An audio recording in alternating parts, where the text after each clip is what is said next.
I think what BMC means to me, and this is going to sound incredibly cheesy, but it means passion.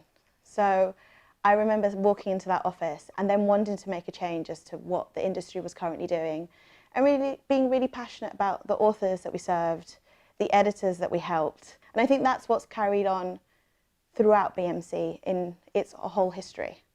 BMC has been seen as an innovator in open access, and it was one of the first publishers to show that this is a sustainable way of publishing.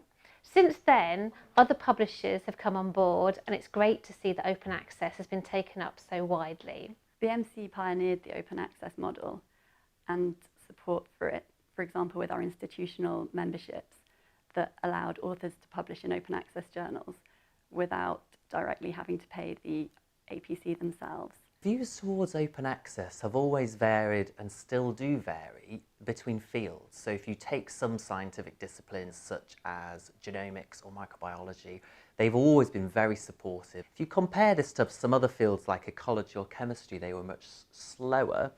And what BMC did was identify fields where we could launch new journals. And you look at those fields today, and publishing open access in chemistry or ecology is totally normal, but 10 years ago it was still unusual. One of the most memorable things about BMC that I remember was when we first started going out to conferences, and I remember delegates walking past our conference stand and sort of asking us what OA was, what open access was, and we would tell them and they'd look at us like we were hippies and we were idealists. You know, fast forward a few years and I was on Publishers Row at a big scientific conference in the States, and I looked over, and in front of me were PLOS, another massive open access publisher.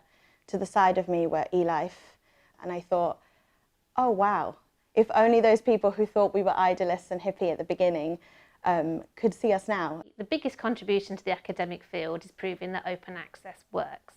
But what people forget is that part of that was to show that you can publish good science under open access. We were one of the first publishers to have a research integrity team, and we're completely committed to publishing good science. So now the question is, where do we go next? And I think we're really expanding on the open side. We have open peer review on our journals.